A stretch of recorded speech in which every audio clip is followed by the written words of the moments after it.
Lukas pasal 8 hari Jumat tanggal 21 November 2025. Perempuan-perempuan yang melayani Yesus. Tidak lama sesudah itu, Yesus berjalan berkeliling dari kota ke kota dan dari desa ke desa memberitakan Injil Kerajaan Allah. Kedua-belas muridnya bersama-sama dengan dia, dan juga beberapa orang perempuan yang telah disembuhkan dari roh-roh jahat atau berbagai penyakit, yaitu Maria yang disebut Magdalena yang telah dibebaskan dari 7 roh jahat, Yohana istri Kusa bendahara Herodes, Susana dan banyak perempuan lain. Perempuan-perempuan ini melayani rombongan itu dengan kekayaan mereka. Jadi Yesus setelah kita baca di Lukas pasal 7 bagaimana dia menyembuhkan hamba seorang perwira Kapernaum, Yesus bangkitkan anak muda di Nain, dan sesudahnya yang terakhir di perikop terakhir Lukas pasal 7 Yesus diurapi oleh seorang yang terkenal sebagai perempuan berdosa. Dan di situ kan sesudah itu tidak lama sesudah itu, jadi tidak lama setelah Yesus diurapi oleh perempuan yang dikatakan berdosa di tengah-tengah masyarakat, Yesus berjalan berkeliling. Yesus tidak tinggal di satu tempat, tetapi dia berkeliling dari satu kota ke kota lain, dari desa ke desa. Jadi Yesus tidak pilih-pilih mau di kota saja, tetapi dia dari kota ke kota, desa ke desa.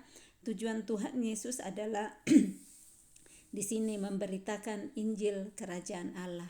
Jadi Yesus tidak sekedar jalan-jalan berkeliling, tetapi dia memberitakan Injil Kerajaan Allah. Nah, Yesus tidak sendirian. Kita sudah baca sebelumnya bagaimana dia memilih 12 rasul, dan ke-12 muridnya ini rasulnya bersama-sama dengan dia.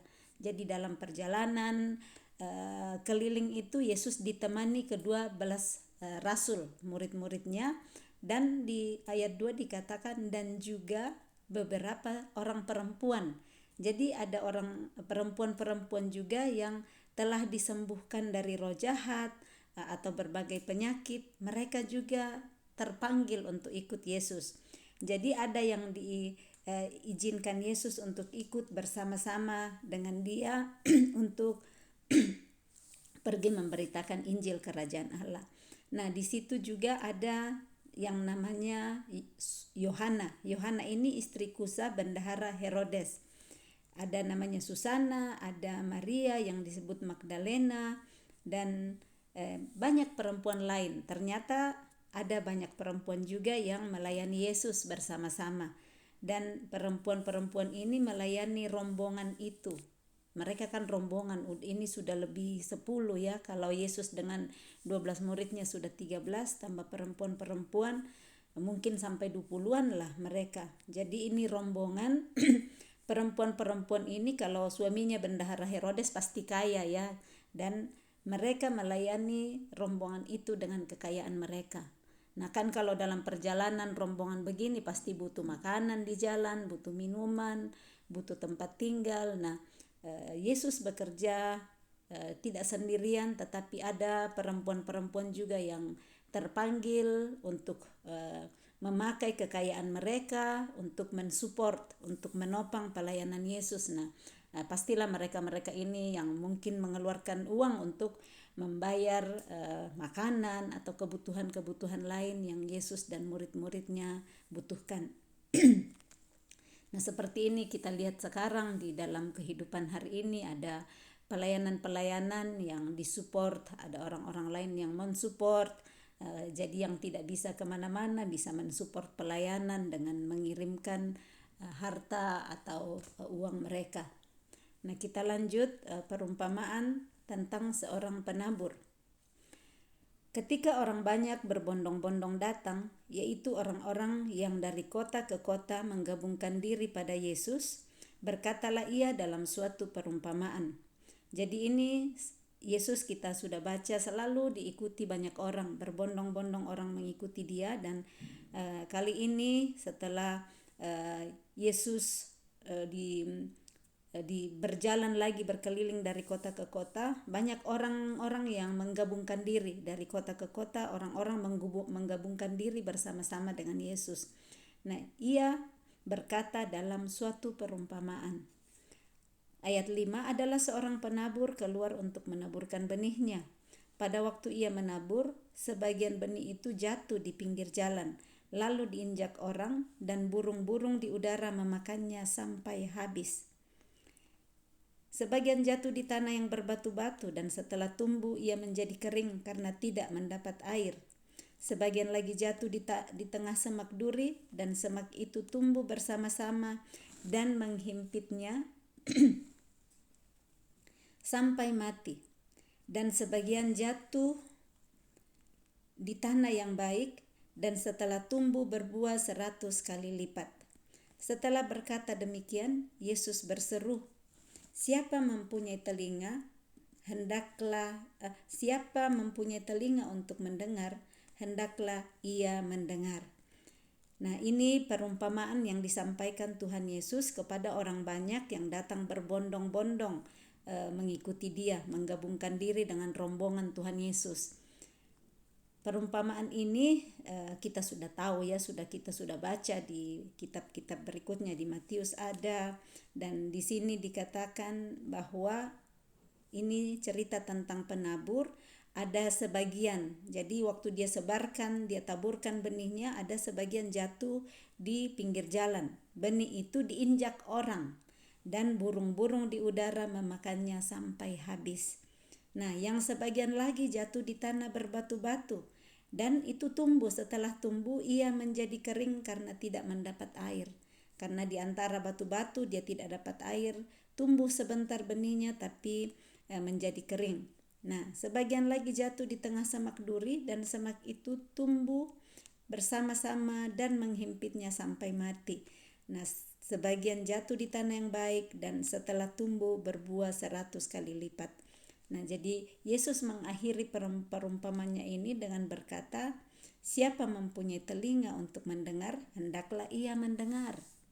Jadi artinya ada yang bertelinga, punya telinga tetapi tidak mendengar. Kenapa Yesus menekankan kalimat ini? Supaya saat kita punya telinga untuk mendengar, hari ini kita dengar firman Tuhan, kita benar-benar dengar dengan sepenuh hati. Jangan masuk telinga kanan yang orang bilang keluar telinga kiri, sudah langsung lupa. Kita dengar, kita masukkan dalam hati dan kita mohon Roh Kudus yang memberikan pengertian kepada kita. Nah, ini murid-murid Yesus pun di sini bertanya kepada Yesus tentang perumpamaan itu, ayat 9. Murid-muridnya bertanya kepadanya, apa maksud perumpamaan itu? Lalu ia menjawab, kepadamu diberi karunia untuk mengetahui rahasia kerajaan Allah, tetapi kepada orang-orang lain hal itu diberitakan dalam perumpamaan, supaya sekalipun memandang mereka tidak melihat dan sekalipun mendengar mereka tidak mengerti. Inilah arti perumpamaan itu. Benih itu ialah firman Allah yang jatuh di pinggir jalan itu. Inilah arti perumpamaan itu. Benih itu ialah firman Allah. Jadi tadi benih yang dibawa penabur, benih itu adalah firman Allah. Yesus menjelaskan ini hanya kepada murid-muridnya, tidak bersama-sama dengan orang-orang banyak. Jadi ini yang dikatakan, kepadamu diberi karunia untuk mengetahui rahasia kerajaan Allah. Hanya kepada murid-murid yang rindu terus datang cari Yesus, mendekat kepada Yesus, bukan cuma dengar dan langsung pulang.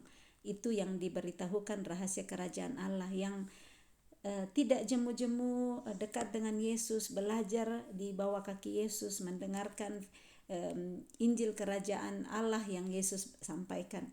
Nah, ini jadi supaya kita ngerti benih itu ialah firman Allah. Yang jatuh di pinggir jalan itu ialah orang yang telah mendengarnya.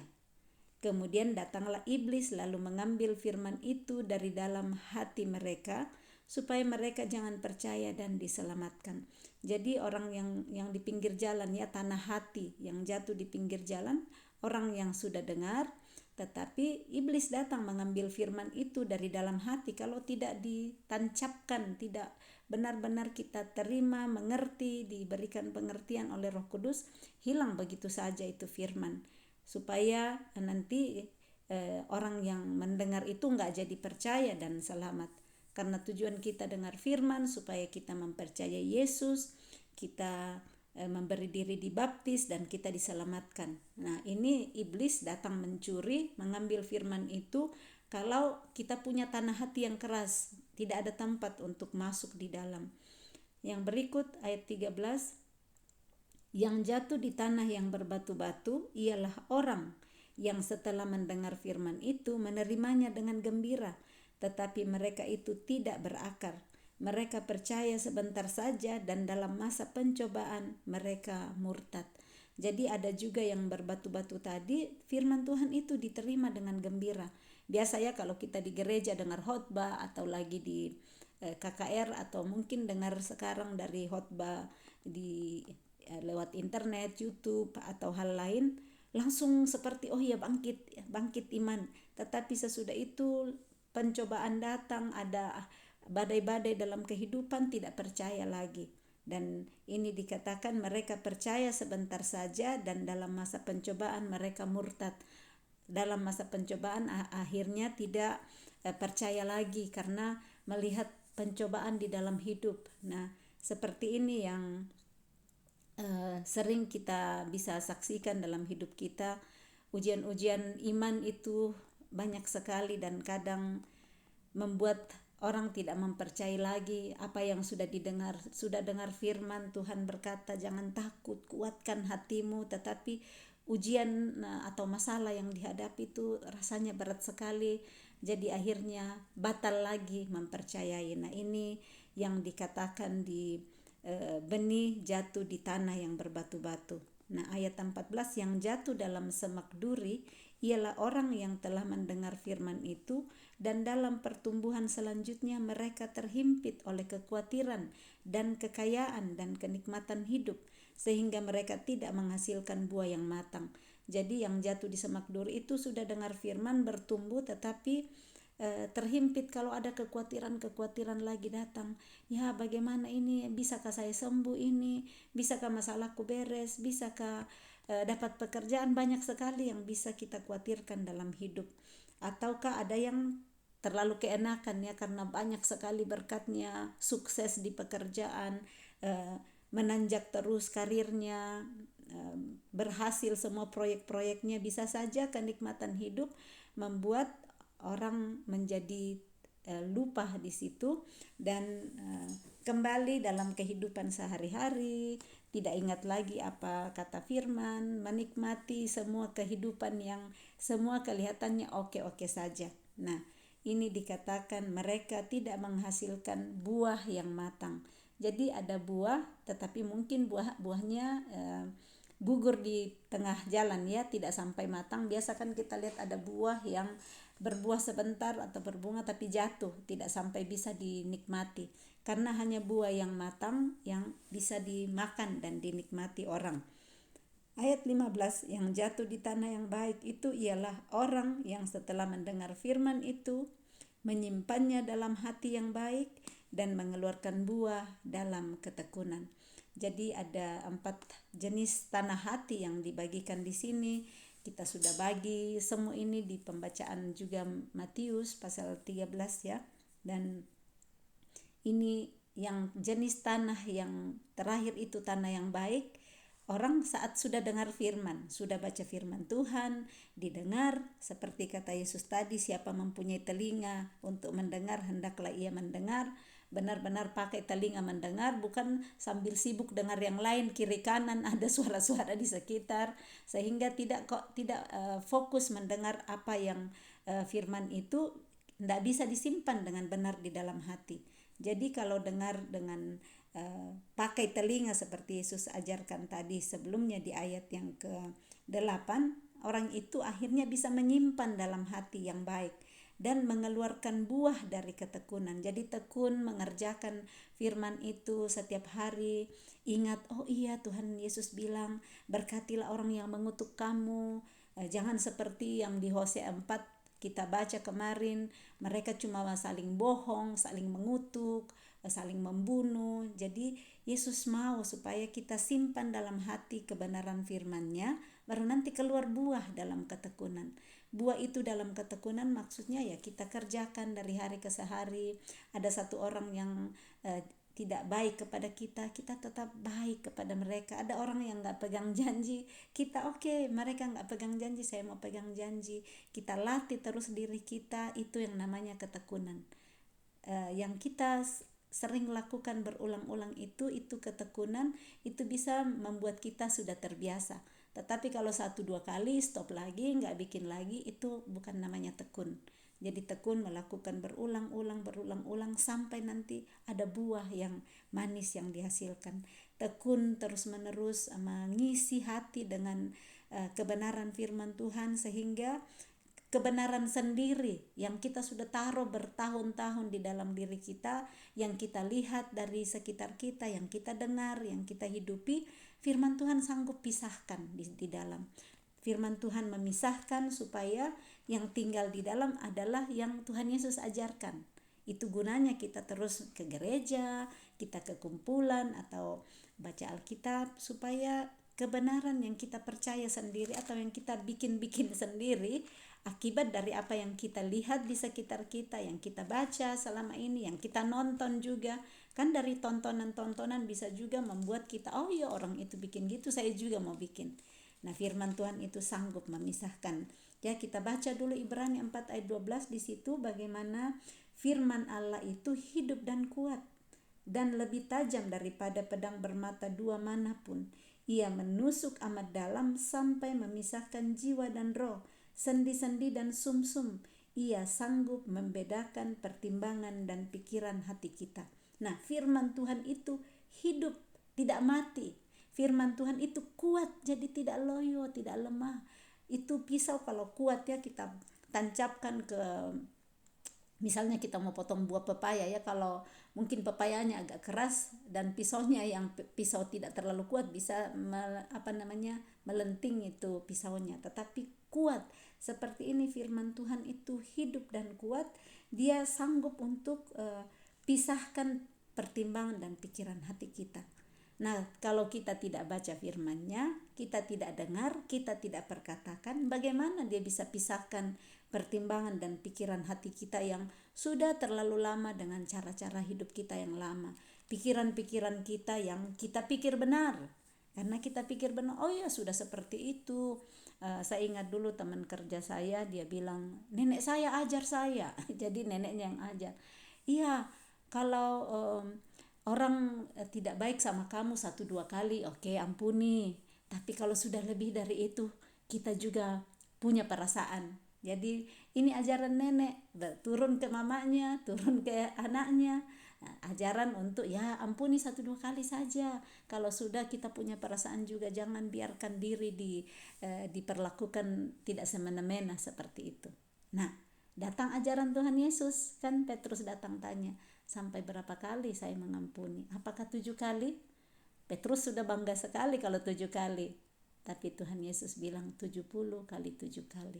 Nah, seperti ini yang saat kita semakin pisahkan mana ajaran nenek ya, ajaran nenek, mana ajaran Tuhan Yesus, supaya kita tidak ikuti. Nah, teman saya itu yang teman kerja orang di sini ya. Ya, jadi dia dengar ajaran neneknya karena dia tidak dengar apa ajaran Tuhan Yesus. Nah, yang seperti ini kita perlu dengar ajaran Tuhan Yesus supaya kita bisa bedakan mana yang kita mau ikuti, mana yang tidak. Karena nenek moyang kita juga, nenek-nenek kita juga, mereka tidak semua benar. Jadi jangan bilang, oh yo, ajarannya nenek dulu. Mungkin ajaran yang nenek itu dia belajar dari kehidupannya di zaman itu yang tidak seturut dengan kehendak Tuhan. Jadi kita ajarlah hari ini bukan ajaran nenek, ya ajaran nenek kalau sesuai dengan firman Tuhan ya.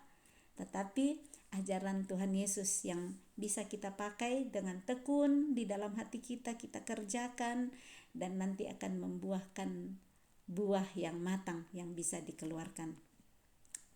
Perikop berikut perumpamaan tentang pelita. Tidak ada orang yang menyalakan pelita lalu menutupinya dengan tempayan atau menempatkannya di bawah tempat tidur, tetapi ia menempatkannya di atas kaki dian supaya semua orang yang masuk ke dalam rumah dapat melihat cahayanya. Nah, kalau di kampung-kampung dulu ya, masih pakai pelita, masih pakai lilin, belum ada listrik masuk desa, tapi hampir sekarang di semua tempat sudah ada listrik. Jadi mungkin ada yang nggak ngalamin yang namanya nyalakan lilin. Nah, kalau kita nyalakan lilin pada saat listrik mati, itu nggak ditaruh di bawah tempayan ya, seperti yang dikatakan di sini, nggak ditutupi, tapi ditaruh di tempat yang agak ketinggian supaya bisa menerangi seluruh ruangan yang ada. Nah, seperti ini yang Yesus ajarkan, supaya pelita kita nggak disembunyikan. Pelita itu perlu kita pancarkan. Nah, jadi kalau ada kebenaran yang Tuhan berikan kepada kita, ya bagikanlah kepada orang lain, jangan simpan sendiri. Bagikan kepada tempat-tempat yang membutuhkan. Jadi yang pelita ini dibutuhkan di kegelapan. Saat ada cahaya pelita, kegelapan akan hilang. Jadi ada hal-hal yang kita bisa berani untuk memperkatakan kebenaran-kebenaran firman Tuhan, supaya cahaya itu yang bisa memisahkan pengertian yang lama, pengertian dan cara pandang yang sudah lama dipikir karena nggak ada yang memberitahu. Jadi kita perlu juga memberitahu kepada orang lain, karena kadang karena ketidaktahuan. Kita baca kemarin ya di Hosea 4 ayat 6 kemarin, umatku binasa karena tidak mengenal Allah. Nah, bagaimana orang bisa mengenal kalau tidak ada yang memberitahu? Jadi itu juga ada semua di dalam firman Tuhan. Saya bacakan supaya kita tahu. Roma 10 ayat yang mulai dari ayat yang ke-12 ya, 12. Sebab tidak ada perbedaan antara orang Yahudi dan orang Yunani, karena Allah yang satu itu adalah Tuhan dari semua orang, kaya bagi semua orang yang berseru kepadanya. Sebab barang siapa yang berseru kepada nama Tuhan akan diselamatkan. Nah, kalau kita berseru kepada nama Tuhan, janjinya di sini akan diselamatkan saat kita percaya kepada Dia. Ayat 14 Roma 10, tetapi bagaimana mereka dapat berseru kepadanya jika mereka tidak percaya kepada Dia? Tidak mungkin orang mau berseru kepada Tuhan kalau tidak percaya. Perlu percaya dulu. Kalau kita tahu teman kita bisa tolong kita, kita akan telepon dan minta tolong. Tapi orang yang kita tidak percaya bisa tolong, kita nggak akan berseru minta tolong. Tapi di sini lanjut, bagaimana mereka dapat percaya kepada Dia jika mereka tidak mendengar tentang Dia? Bagaimana mereka mendengar tentang Dia jika tidak ada yang memberitakannya? Dan bagaimana mereka dapat memberitakannya jika mereka tidak diutus? Seperti ada tertulis, betapa indahnya kedatangan mereka yang membawa kabar baik. Jadi perlu ada yang diutus, perlu ada yang memberitakan supaya orang lain bisa dengar, bisa percaya, dan sesudahnya bisa berseru kepada nama Tuhan. Nah, kurang lebih seperti ini. Janganlah pelita kita tutup untuk diri kita sendiri. Kalau Tuhan utus kita, Tuhan kan akan taruh di hati. Mungkin ada seorang teman yang lagi sedih, Tuhan bisa pakai kita untuk jadi lilin, untuk memberitahu Tuhan ada, bisa sanggup tolong, memberikan kekuatan. Kelihatannya tidak ada harapan dalam hidup kita. Pasti semua orang punya masalah dalam hidup, tapi kalau ada yang bisa memberikan kekuatan, semangat, jangan bilang saya saja masalahku belum selesai, banyak sekali masalahku. Kenapa saya mau urus lagi orang lain? Kalau Tuhan utus kita, kalau Tuhan taruh di hati kita untuk berbagi saja satu kata penguatan, mungkin bisa memberi kekuatan baru untuk seorang ibu yang anaknya sakit, yang rumah tangganya dalam masalah, yang tidak punya pekerjaan. Mungkin sekedar satu kata penguatan bisa menolong dia untuk bangkit kembali. Ayat 17, sebab tidak ada sesuatu yang tersembunyi yang tidak akan dinyatakan, dan tidak ada sesuatu yang rahasia yang tidak akan diketahui dan diumumkan. Karena itu perhatikanlah cara kamu mendengar, karena siapa yang mempunyai kepadanya akan diberi, tetapi siapa yang tidak mempunyai daripadanya akan diambil juga apa yang ia anggap ada padanya. Perikop berikut, Yesus dan sanak saudaranya. Ibu dan saudara-saudara Yesus datang kepadanya, tetapi mereka tidak dapat mencapai Dia karena orang banyak. Orang memberitahukan kepadanya, ibumu dan saudara-saudaramu ada di luar dan ingin bertemu dengan engkau. Tetapi ia menjawab mereka, ibuku dan saudara-saudaraku ialah mereka yang mendengarkan firman Allah dan melakukannya. Ini dengan jelas dan tegas Tuhan Yesus berkata, ibuku, saudara-saudaraku adalah mereka, termasuk kita hari ini yang mendengarkan firman Tuhan dan melakukannya. Jadi kalau kita kan biasa cuma lihat, oh ya itu ibuku yang melahirkan, ya itu menurut pandangan masyarakat. Tetapi untuk Tuhan Yesus, ibunya, saudara-saudaranya adalah siapa saja yang mendengarkan firman Allah dan melakukannya, yang mendengarkan firman Allah yang Yesus beritakan saat itu. Dan kalau hari ini kita mendengar firman Allah dari berbagai sumber, banyak sekali sumber yang kita bisa pakai sekarang untuk mendengarkan firman Allah. Kita bisa baca sendiri, kita punya Alkitab masing-masing. Sekarang bisa di-download di handphone, bisa dengar dari YouTube, bisa baca di Instagram, banyak sekali. Tinggal kita maukah saya untuk mendengarkan firman Allah dan sesudahnya melakukannya. Berikut angin ribut diredakan. Pada suatu hari Yesus naik ke dalam perahu bersama-sama dengan murid-muridnya dan ia berkata kepada mereka, marilah kita bertolak ke seberang danau. Yesus ajak murid-muridnya bertolak ke seberang danau. Lalu bertolaklah mereka dan ketika mereka sedang berlayar Yesus tertidur. Sekonyong-konyong turunlah taufan ke danau sehingga perahu itu kemasukan air dan mereka berada dalam bahaya. Maka datanglah murid-muridnya membangunkan dia, katanya, Guru, Guru, kita binasa. Ia pun bangun lalu menghardik angin dan air yang mengamuk itu. Dan angin dan air itu pun reda dan danau itu menjadi teduh. Lalu katanya kepada mereka, di manakah kepercayaanmu? Maka takutlah mereka dan heran. Lalu berkata seorang kepada yang lain, siapa gerangan orang ini? Sehingga ia memberi perintah kepada angin dan air dan mereka taat kepadanya.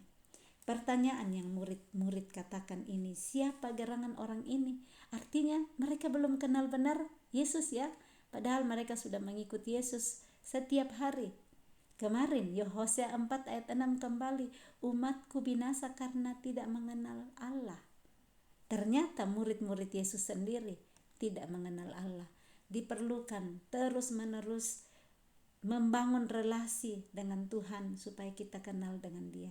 Seperti dengan teman-teman kita ya, kita bisa kenal mungkin dari jauh, kita kenal namanya, oh iya itu teman saya, dulu kami sama-sama di SMA, kami sama-sama di SMP atau di kuliah. Saya tahu namanya, saya tahu asal kampungnya, sekarang dia sudah nikah, punya berapa anak, atau mungkin anaknya sudah nikah, seperti itu. Tapi cuman sebatas itu. Kalau kita lebih dekat lagi membangun hubungan, kita akan lebih tahu, ternyata orangnya baik banget, orangnya sabar, ternyata dia murah hati. Mungkin kita bisa dengar dari orang lain yang cerita, katanya dia sombong loh, katanya dia begini dan begini. Tapi saat kita membangun relasi sendiri, kita akan tahu siapa orangnya. Nah seperti ini murid-murid pun sendiri berkata, siapa gerangan orang ini? Padahal mereka sudah sering bersama-sama dengan Yesus dan mereka sudah sering melihat Yesus melakukan mujizat-mujizat, tetapi mereka belum mengenal Yesus dengan benar. Mari terus kita bangun relasi dengan Yesus dengan melalui Roh Kudus untuk kita kenal Bapa dengan benar, supaya kita tidak bilang lagi siapa gerangan Bapa yang saya percayai. Berikut perikop Yesus mengusir roh jahat dari orang Gerasa. Lalu mendaratlah Yesus dan murid-muridnya di tanah orang Gerasa yang terletak di seberang Galilea. Jadi mereka sampai ya, perahunya selamat sampai di seberang, itu tiba di tanah orang Gerasa. Setelah Yesus naik ke darat, datanglah seorang laki-laki dari kota itu menemui dia. Orang itu dirasuki oleh setan-setan dan sudah lama ia tidak berpakaian dan tidak tinggal dalam rumah, tetapi dalam pekuburan.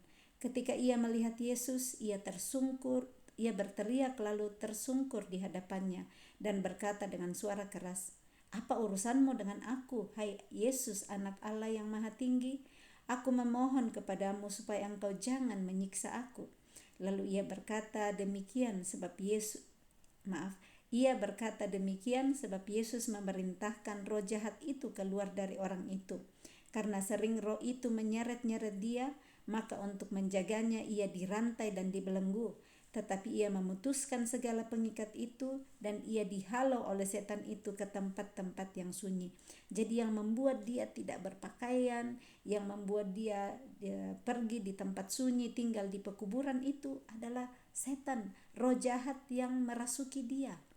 Dan ini Yesus menyeberang khusus untuk orang ini. Kalau kita bisa lihat, melewati air yang masuk di perahu, angin yang mengamuk di situ, air yang mengamuk, angin dahsyat, untuk menjumpai orang yang dirasuk setan ini. Tuhan mengasihi setiap orang. Tuhan tahu apa yang kita butuhkan satu persatu, dan Tuhan tidak bilang cuma satu orang tuh di seberang sana di Gerasa itu. Tuhan Yesus melihat setiap kebutuhan orang. Dan di sini ayat 30, dan Yesus bertanya kepadanya, siapakah namamu? Jawabnya, Legion, karena ia kerasukan banyak setan. Jadi tidak hanya satu setan, ia kerasukan banyak setan. Lalu setan-setan itu memohon kepada Yesus supaya ia jangan memerintahkan mereka masuk ke dalam jurang maut. Adalah di sana sejumlah besar babi sedang mencari makan di lereng gunung. Lalu setan-setan itu meminta kepada Yesus supaya ia memperkenankan mereka memasuki babi-babi itu. Yesus mengabulkan permohonan mereka. Lalu keluarlah setan-setan itu dari orang itu dan memasuki babi-babi itu. Kawanan babi itu terjun dari tepi jurang ke dalam danau, lalu mati lemas. Jadi kita lihat di dalam Alkitab memang dituliskan ada ini setan-setan ya yang bisa merasuki orang. Berhati-hati, terus menjaga hati supaya kita tidak izinkan setan-setan datang merasuki kita, membuat kita marah, membuat kita jengkel sama orang lain, membuat kita gosip orang lain. Jadi hati-hati supaya tidak roh-roh jahat seperti itu, setan-setan gak ambil bagian di dalam kehidupan kita. Terus kita penuhi hati kita dengan firman Tuhan supaya yang tempat-tempat untuk setan tidak ada dalam hati kita. Ayat 34, setelah penjaga-penjaga babi itu melihat apa yang telah terjadi, mereka lari lalu menceritakan hal itu di kota dan di kampung-kampung sekitarnya. Ini ketakutan ini penjaganya, mereka pergi cerita di sekitarnya. Dan keluarlah orang-orang untuk melihat apa yang telah terjadi. Mereka datang kepada Yesus dan mereka menjumpai orang yang telah ditinggalkan setan-setan itu duduk di kaki Yesus. Ia telah berpakaian dan sudah waras. Maka takutlah mereka. Mereka lihat bagaimana dulu mereka sudah rantai, sudah dibelenggu, tetapi orang ini sanggup memutuskan semua pengikat itu. Tetapi mereka lihat sekarang dia sudah tenang, dia sudah berpakaian dan duduk di bawah kaki Yesus. Ayat 37, lalu seluruh penduduk daerah Gerasa meminta kepada Yesus supaya ia meninggalkan mereka sebab mereka sangat ketakutan. Saking takutnya mereka minta Yesus meninggalkan mereka ya. Ada di tempat lain mereka mau Yesus tinggal. Jadi masing-masing orang berbeda kemauan. Ada yang mau Yesus lebih tinggal lebih lama, ini mau Yesus lebih cepat meninggalkan mereka. Maka naiklah ia ke dalam perahu lalu berlayar kembali. Dan orang yang telah ditinggalkan setan-setan itu meminta supaya ia diperkenankan menyertainya. Tetapi Yesus menyuruh dia pergi. Katanya, pulanglah ke rumahmu dan ceritakanlah segala sesuatu yang telah diperbuat Allah atasmu. Orang itu pun pergi mengelilingi seluruh kota dan menceritakan segala apa yang telah diperbuat Yesus atas dirinya. Pemulihan yang dilakukan Yesus oleh Yesus kepada orang di Gerasa ini, dia tidak diizinkan Yesus ikut bersama dia, tetapi disuruh pulang ke rumahnya menceritakan, menyaksikan, bersaksi. Dia menjadi evangelis ya, dia menceritakan ke seluruh kota dan orang-orang di sekitarnya apa yang Yesus sudah perbuat atas dirinya, menceritakan kebaikan Tuhan, menceritakan kemurahan Tuhan di dalam hidupnya. Nah, kita tahu banyak sekali kebaikan yang Tuhan sudah berikan dalam hidup kita. ceritakanlah itu kepada orang lain. Saat kita duduk-duduk makan minum sama teman-teman, jangan cuma cerita, ya Tuhan saya masalahku begini, saya begini dan begini. Coba deh, pasti ada yang baik yang Tuhan sudah kerjakan dalam hidup kita. Cari apa yang baik, ceritakan kebaikan Tuhan. Kita ingat apa kebaikan-kebaikan Tuhan dalam hidup kita. Itu diceritakan, jangan disimpan sendiri. Seperti pelita tadi ya, jangan ditutupin, tapi ceritalah, saksikanlah kebaikan Tuhan sambil kita cerita-cerita, supaya kita tidak cuma ngopi-ngopi dan cerita orang lain, tapi ceritakan bagaimana Tuhan baik dalam hidup kita dan mengasihi kita. Berikutnya, poin Yesus membangkitkan anak Yairus dan menyembuhkan seorang perempuan yang sakit pendarahan. Ketika Yesus kembali, orang banyak menyambut dia sebab mereka semua menanti-nantikan dia. Jadi Yesus sudah kembali dari seberang Galilea itu ke Gerasa, orang sudah banyak menanti-nantikan dia. Maka datanglah seorang yang bernama Yairus, ia adalah kepala rumah ibadat. Sambil tersungkur di depan kaki Yesus, ia memohon kepadanya supaya Yesus datang ke rumahnya. Karena anaknya perempuan yang satu-satunya yang berumur kira-kira 12 tahun hampir mati. Dalam perjalanan ke situ Yesus didesak-desak orang banyak. Jadi Yesus mengikuti ajakan dan permohonan dari Yairus ini untuk pergi ke rumahnya menolong anaknya, yang anak tunggalnya satu-satunya yang hampir mati. Nah, di perjalanan ini ada banyak orang berdesak-desak. Ayat 43, adalah seorang perempuan yang sudah 12 tahun menderita pendarahan dan yang tidak berhasil disembuhkan oleh siapapun. Sudah mencoba ke sana kemari dengan segala macam cara. Mungkin dia dengar satu ada penyembuhan di sana, dia pergi, ada dokter di sana, dia pergi, dia coba segala cara, tetapi dia tidak sembuh-sembuh juga. Ia maju mendekati Yesus dari belakang dan menjamah jumbai jubahnya, dan seketika itu juga berhentilah pendarahannya. Lalu kata Yesus, siapa yang menjamah aku? Dan karena tidak ada yang mengakuinya, berkatalah Petrus, Guru, orang banyak mengerumuni dan mendesak engkau. Tetapi Yesus berkata, ada seorang yang menjamah aku sebab aku merasa ada kuasa keluar dari diriku. Yesus tahu ada kuasa yang keluar dari dirinya. Nah, menurut Petrus, ya banyak sekali orang, pastilah banyak yang menyentuh jubah Yesus. Itu pendapat dari Petrus, tetapi Yesus tahu saat ada orang yang mempercayai dia dengan segenap hati, asal ku jamah saja jubah Yesus, aku akan sembuh. Dan itu yang terjadi. Yesus tahu kuasa yang keluar dari dirinya. Nah, ayat 47, ketika perempuan itu melihat bahwa perbuatannya itu ketahuan, ia datang dengan gemetar, tersungkur di depannya dan menceritakan kepada orang banyak apa sebabnya ia menjamah dia dan bahwa ia seketika itu juga menjadi sembuh. Maka katanya kepada perempuan itu, hai anakku, imanmu telah menyelamatkan engkau, pergilah dengan selamat. Ini perempuan yang sudah berhenti seketika itu juga pendarahannya, ketahuan, Yesus tahu ada yang sentuh dia dan keluar kuasa dari dirinya, dia gemetaran datang tersungkur di depan Yesus. Dia menceritakan, dia bersaksi, dia berbagi, pelitanya dia bagikan ke orang lain. Dia enggak simpan sendiri di bawah gantang. Dia cerita apa yang terjadi sebenarnya. Bagaimana dia di dalam hati saja berkata, asal ku jamah saja jumbai jubahnya. Ini di pembacaan kita yang lainnya, ini enggak dijelaskan di kitab Lukas di sini, tetapi bagaimana dia di dalam hati saja berkata, aku pasti sembuh asal ku jamah jubah Yesus, karena jubah Yesus ya. Dan karena dia sudah mendengar bagaimana Yesus melakukan mujizat-mujizat. Jadi iman timbul dari pendengaran akan firman Kristus. Saat kita dengar firman, saat kita mau beritahu kepada orang lain bagaimana Tuhan menjamah kita, orang lain juga bisa bangkit imannya. Dan ini yang terjadi dengan perempuan ini, dia bangkit imannya. Kita sudah pernah bahas sebelumnya juga, dan sesudahnya orang-orang juga setelah mendengar apa yang diceritakan oleh perempuan pendarahan ini, mereka pun timbul imannya, dan mereka juga mulai membawa orang-orang sakit untuk menyentuh jubah Yesus. Nah, jadi seperti ini bagaimana saat kita mau untuk berbagi kesaksian, itu akan membuat orang lain juga bangkit imannya.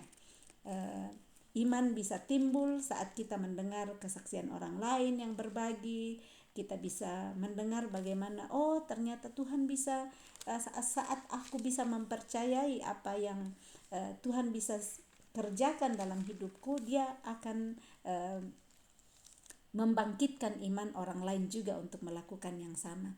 Jadi jangan simpan cerita-cerita hidup kita yang Tuhan pakai memulihkan kita, menyembuhkan kita, menguatkan kita, supaya orang lain juga yang butuh kekuatan, butuh semangat, bisa juga bangkit imannya untuk tidak menyerah di dalam perjuangan iman mereka. Ayat 49, ketika Yesus masih berbicara, datanglah seorang dari keluarga kepala rumah ibadat itu dan berkata, "Anakmu sudah mati, jangan lagi engkau menyusah-nyusahkan guru." Tetapi Yesus mendengarnya dan berkata kepada Yairus, "Jangan takut, percaya saja dan anakmu akan selamat." Di tengah jalan di stop oleh perempuan pendarahan ini. Yairus bagaimana rendah hatinya, dia nggak marah kepada perempuan pendarahan ini. "Kenapa kamu stop Yesus, ini anak aku sudah hampir mati di jalan." Dan ternyata Yesus masih bicara dengan perempuan ini. Ada keluarga dari Yairus ini yang datang bilang, "Nggak usah susah-susah, nggak usah nyusah-nyusahkan guru, anakmu sudah mati." Wah, bisa saja ini kalau orang yang nggak bisa menahan hati, ya bisa emosi marah kepada perempuan pendarahan ini. Tapi Yairus tidak, dia dengar apa yang Yesus katakan kepada dia. Karena di ayat 50, tetapi Yesus mendengarnya. Yesus mendengar apa kata keluarga kepala rumah ibadat itu, Yairus, bahwa anaknya mati. Yesus langsung berkata kepada Yairus, "Jangan takut, percaya saja dan anakmu akan selamat." Nah, perkataan apa yang kita dengar hari ini dengan situasi-situasi hidup kita masing-masing? Apakah orang bilang, ya kalau situasi dalam rumah tangga sepertinya nggak ada harapan, ya cerai aja, banyak yang lain? Ataukah kita bilang, saya mau mendengar apa kata Tuhan? Tuhan bilang apa yang Tuhan sudah persatukan tidak boleh diceraikan oleh manusia. Kalau kita sebagai orang tua, kita bisa kasih tahu anak kita. Jangan malah orang tua yang bilang, "Iya, ceraikan aja istrimu, sudah seperti itu. Cari saja banyak perempuan lain." Kita ikut apa kata Tuhan. Percaya saja. Ada yang bilang tidak mungkin, tidak ada harapan, anakmu sakit seperti itu, tidak ada harapan. Pakai telinga kita untuk dengar apa kata Yesus. Di sekitar kita akan banyak sekali bunyi-bunyi, akan banyak suara-suara. Makanya Yesus bilang pakai telinga, mendengar dengan benar, mendengar dengan baik. Tadi kan sudah dikatakan di situ, yang baik kita mendengar dengan baik, simpan dalam hati dengan baik firman Tuhan, supaya saat ada kata-kata yang bisa menjatuhkan iman kita, jangan itu yang kita dengar. Kita dengar apa kata firman Tuhan. Dan ini Yairus percaya itu. Dia percaya apa kata Yesus, dia tidak takut, dia percaya, dan dia percaya anaknya akan selamat. Jadi dia tetap lanjut ke rumah dengan Yesus. Ayat 51. Setibanya di rumah Yairus, Yesus tidak memperbolehkan seorang pun ikut masuk dengan dia, kecuali Petrus, Yohanes, dan Yakobus, dan ayah anak itu serta ibunya. Kenapa Tuhan tidak izinkan orang-orang lain? Karena bisa sekali kata-kata mereka yang tidak beriman malah meruntuhkan iman dari Yairus dan istrinya. Jadi Tuhan cuma pilih murid-muridnya yang dia percaya, Petrus, Yohanes, dan Yakobus. Orang lain dia tidak izinkan masuk. Ayat 52, semua orang menangis dan meratapi anak itu karena sudah mati ya. Akan tetapi Yesus berkata, "Jangan menangis, ia tidak mati tetapi tidur." Kadang dalam hidup kita lihat ya tidak ada harapan. Ini mati dalam arti tidak ada harapan. Kita lihat, wah, dari hari ke hari tidak ada harapan. Tetapi mari kita mempercayai apa kata Tuhan. Jangan takut, percaya saja. Anakmu selamat, anakmu hanya tidur. Dan cara Tuhan yang dia pakai, kita perlu percaya caranya Tuhan, waktunya Tuhan untuk menolong apakah anak kita, pasangan kita, teman kita, pendeta kita atau siapa saja yang kita bawa dalam doa. Ayat 53, mereka menertawakan dia karena mereka tahu bahwa anak itu telah mati. Jadi orang yang lihat sudah mati ketawa saja. Yesus bilang cuma tidur, padahal sudah benar-benar mati, sudah konfirmasi, tidak ada lagi nafasnya. Ayat 54, lalu Yesus memegang tangan anak itu dan berseru, katanya, "Hai anak, bangunlah." Maka kembalilah roh anak itu dan seketika itu juga ia bangkit berdiri. Lalu Yesus menyuruh mereka memberi anak itu makan, dan takjublah orang tua anak itu. Tetapi Yesus melarang mereka memberitahukan kepada siapapun juga apa yang terjadi itu. Amin. Firman Tuhan yang dengan banyak perikop hari ini kiranya membangkitkan kembali iman kita saat kita dengar, kita tekun di dalam hati mempercayainya setiap hari. Di depan mata kelihatan anak Yairus ini mati, tetapi Yairus yang dia percaya hanya dengar kata Yesus. Ayat 50 kiranya hidup untuk saya pribadi, hidup di dalam hati saya. Jangan takut, percaya saja dan anakmu akan selamat. Tuhan sanggup pakai segala macam cara. Selalu yang nyanyian ya, kau selalu punya cara untuk menolongku, kau dahsyat dalam segala perbuatanmu, dan ku tentram di dalam caramu. Tuhan dahsyat di dalam segala perbuatannya. Tuhan tahu caranya menolong kita, dan mari kita tentram di dalam cara Tuhan menolong kita. Salam kasih, Tuhan Yesus memberkati. Shalom.